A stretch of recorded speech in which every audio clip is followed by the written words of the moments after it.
Plasma झिल्ली, ये एक झिल्ली के समान होती है और इसी के अंदर सभी कोशिका के अंग होते हैं, चाहे वो माइटोकॉन्ड्रिया हो, न्यूक्लियस हो, गोल्गी बॉडी हो, कोई भी अंग हो, सभी के सभी इसी के अंदर रहते हैं। इसकी विशेषता समझिए, ये पादप यानी प्लांट सेल में भी पाए जाते हैं और जंतु यानी एनिमल सेल में भी पाए जाते हैं। हम हो गए बकरी, जानवर, घोड़ा, गधा, ये जितने जानवर हैं जो चल फिर सकते हैं इन्हें हम लोग कहते हैं जानवर, और जो एक जगह खड़े होकर खाली हिल डुल करते हैं उन्हें कहते हैं पादप। जैसे पेड़ पौधे वो एकदम हिल डुल करेंगे, वो क्या हो गया? पादप हो गए। समझ में आ गया? बकरी क्या हो गई? जंतु हो गई। हम लोग क्या हो गए? जंतु हो गए। तो ये जंतु में भी पाया जाता है और किस में पाया जाता है? पादप में भी पाया जाता है। ये किस चीज का बना होगा? तो प्रोटीन का बना होता है। ये झिल्ली है, कोई भी चीज इसी में रखा रहता है। जैसे आप देखते हो कि सामान खरीदने जाइएगा तो आलू, थोड़ा सा प्याज, नमक, मिर्चा जो भी रहना है तो झिल्ली में दे देता है। उसी तरह ये कोशिका का झिल्ली है, उसके अंदर बहुत सारी चीजें रहते हैं। ये कोशिका के सभी अंग इसी झिल्ली में रहते हैं। समझ में आ गया आप लोग को? अब आप कभी गौर किए होंगे, अगर आप जाइएगा तो कहिएगा 10 रुपये का आलू दे दीजिए तो एक तो झिल्ली में दे देगा, 5 रुपये का प्याज, 2 रुपये का मिर्चा, धनिया पत्ती, कुछ ले लीजिएगा इसी में तो एक तो झिल्ली में दे देगा।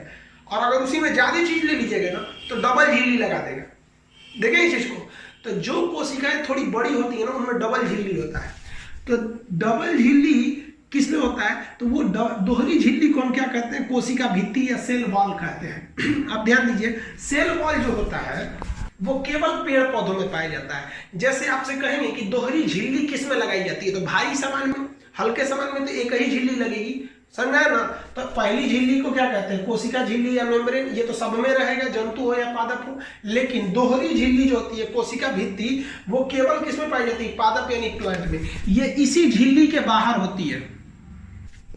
ये जो कोशिका भित्ति होती है यानी दीवार होती है, ये कोशिकाओं को सुरक्षा प्रदान करती है और आकार प्रदान करती है। जैसे हम लोग अपनी कोशिकाओं की सुरक्षा कपड़ा से कर लेते हैं, जानवर बाल से कर लेते हैं, पेड़ पौधे अपने किससे करते हैं? कोशिका भित्ति से करते हैं। उनके पीछे एक छाल जो झिल्ली होती है कोशिका भित्ति से करते हैं। ये कोशिका भित्ति सेल्यूलोज की बनी होती है। इसलिए पेड़ पौधों से कुछ भी चीज बनाइएगा, पूछेगा कि इसमें क्या पाया जाता है तो सीधा मारिए सेल्यूलोज। हमारा जो कपड़ा है ये कपास से बना है, रुई से, वो भी पेड़ है तो इसमें भी सेल्यूलोज। जो कागज बनता है वो भी पेड़ से बनता है तो उसमें भी सेल्यूलोज। जो नोट छापा जाता है वो भी कागज से ही बनता है, सेल्यूलोज। समझ में गया? हाँ, अगर कह देगा कि जीवाणु का किसका बना होता है तो पेप्टिडोग्लाइकेन का बना होता है। कवक का किसका बना होता है तो कवक का बना होता है काइटिन का। इसका पीडीएफ आपको डिस्क्रिप्शन में दे दिए हैं, आप वहां से ले लेंगे, इस सब का पीडीएफ मिल जाएगा। यहाँ हम धीरे धीरे लिखेंगे तो ज्यादा टाइम लॉस हो जाएगा, तो आप पीडीएफ में ले लीजिएगा। तो देखिए, अगर कहेगा कि जंतुओं में क्या पाया जाता है तो भैया कोशिका झिल्ली, पादपों में भी कोशिका झिल्ली, तो कोशिका झिल्ली दोनों में, लेकिन कोशिका भित्ति केवल पेड़ पौधों में। समझ में आ गया आप लोग को? ये सुरक्षा तथा आकार प्रदान करता है। इतना तो समझ गए। इसका एक स्क्रीनशॉट लीजिए, फिर और इसके पार्ट्स को हम समझाते हैं। देखिए, अब माइटोकॉन्ड्रिया के बारे में समझते हैं। इसको हिंदी में कहते हैं सूत्रकणिका। इसकी खोज अल्टमैन ने किया था। कभी कभी इसके खोजकर्ता पूछता है, खोज कहेगा तो अल्टमैन ने किया था।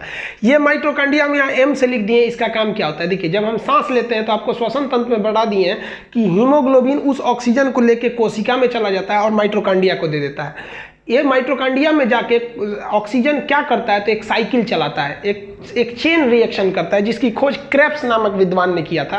अतः उस चेन रिएक्शन को हम क्रेब्स साइकिल कहते हैं। तो कहेगा कि कोशिका के अंदर क्रेब्स चक्र कहाँ चलता है तो कहाँ चलेगा? माइटोकॉन्ड्रिया के अंदर चलता है। समझ में आ गया कि नहीं आ गया? माइटोकॉन्ड्रिया के अंदर चलेगा।